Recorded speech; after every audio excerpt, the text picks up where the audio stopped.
Hello everyone, कैसे हैं आप लोग। आप सभी का स्वागत है हमारे सेशन में। अभी तक ना हम लोग विद्या संबल योजना पे बहुत सारी बात कर चुके हैं।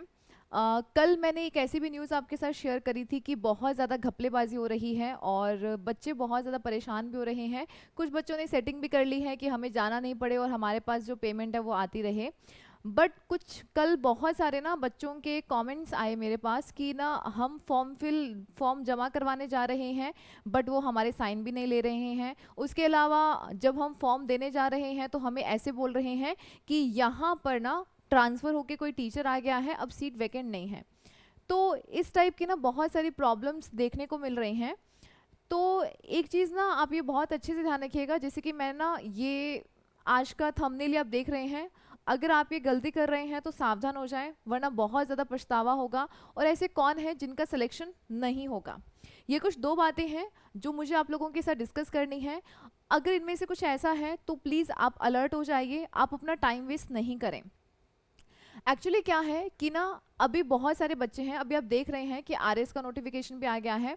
उसके अलावा आरएस वालों को तो यहाँ से चलो कोई मतलब नहीं है। उसके अलावा जो हमारे कुछ स्टूडेंट्स हैं जिनका अभी सेकेंड ग्रेड का एग्ज़ाम होना है या जिनका रीड का एग्ज़ाम होना है, ऐसे बहुत सारे बच्चे हैं। अब आप लोगों के पास एक गोल्डन अपॉर्चुनिटी है।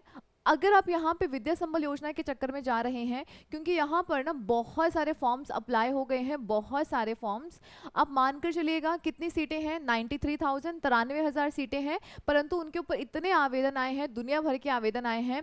अब लगेंगे तो सिर्फ 93,000 ना, और उसमें से भी जब आप आधे स्कूलों में जा रहे हैं तो आपको ऐसे बोल रहे हैं कि सीटें यहाँ पर है नहीं, टीचर का यहाँ पे ट्रांसफ़र होके यहाँ पे टीचर आ गए हैं।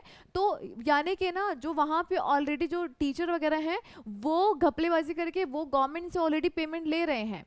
ऐसा ही देखने को मिल रहा है, ऐसा इवन न्यूज़पेपर में आ रहा है। और बहुत सारे बच्चों ने फॉर्म नहीं भरा था, जिसकी वजह से आपकी जो लास्ट डेट है वो एक्सटेंड करी गई। तो मुझे बस आप लोगों के साथ यही कहना था कि अगर आपका एग्ज़ाम है आगे और आप अच्छे से अपनी तैयारी कर रहे हो ना, तो आप इन झंझटों में मत पड़ो। क्योंकि अभी ये आपको कितना देगी, मार्च तक, मार्च अप्रैल तक आपको ये जॉब दे देंगे। उसके बाद आपका जो कॉन्ट्रैक्ट है वो ख़त्म है। फरवरी में आपका रीड का पेपर होना है, उसके आप कर लोगे मार्च अप्रैल में। उसके बाद में क्या, क्योंकि रीट का पेपर तो फरवरी में ही हो गया, उसके बाद आपके पास कोई ऑप्शन ही नहीं बचेगा और फिर आपको बहुत पछतावा होगा कि हमारा विद्या संबल में भी नहीं हुआ, वहाँ पे भी हमने कुछ नहीं किया। क्योंकि यहाँ पर ना आप इसमें अंदर अटके रहोगे ना तो आपका पूरा नवंबर जो है ना वो तो मानो गया।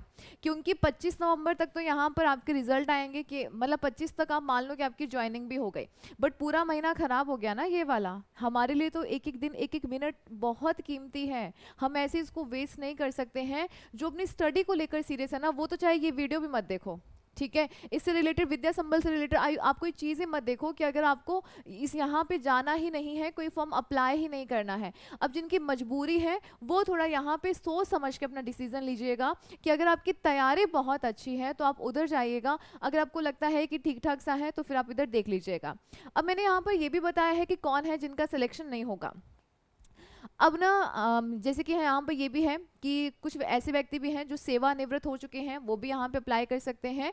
और उसके अलावा कुछ ऐसे हैं जो 2017 से पहले जिन्होंने बीएड वगैरह करी थी या जिन्होंने बीए वगैरह जो भी करी थी। तो आप लोग जानते हैं ना कि पहले तो इतने मार्क्स ही नहीं आते थे, चाहे वो बीएड है चाहे फिर आपका बीए वगैरह है, नहीं आते थे, सीरियसली नहीं आते थे। आजकल तो पता नहीं इतने इतने सारे मार्क्स आते हैं, थ्योरी वाले पोर्शन में भी ना 85-90% बन के बैठे हैं, पता नहीं कैसे आते हैं। तो अब आप देखो कि जब यहाँ पर जो आपका सिलेक्शन होगा वो कौन से बेस पे होगा, मार्क्स के बेसिस पे होगा। अब मार्क्स के बेसिस पे कैसे होगा कि आपका जो ग्रेजुएशन में मार्क्स होंगे उसका तो लिया जाएगा कितना, 75% लिया जाएगा, और बाकी आपका जो रीट वगैरह है या बीएड का है उसका आपका लिया जाएगा 25%। तो अब मानकर चलिएगा कि जो अब के बच्चे हैं जिनके मार्क्स बहुत अच्छे हैं तो ऑब्वियसली उनका सिलेक्शन होगा ना। तो ये चीज़ें ना बहुत ध्यान रखिएगा, सोच समझ के। मतलब मेरा ये कहना है कि आप कुछ भी डिसीजन ले रहे हैं ना, सोच समझ के लीजिएगा।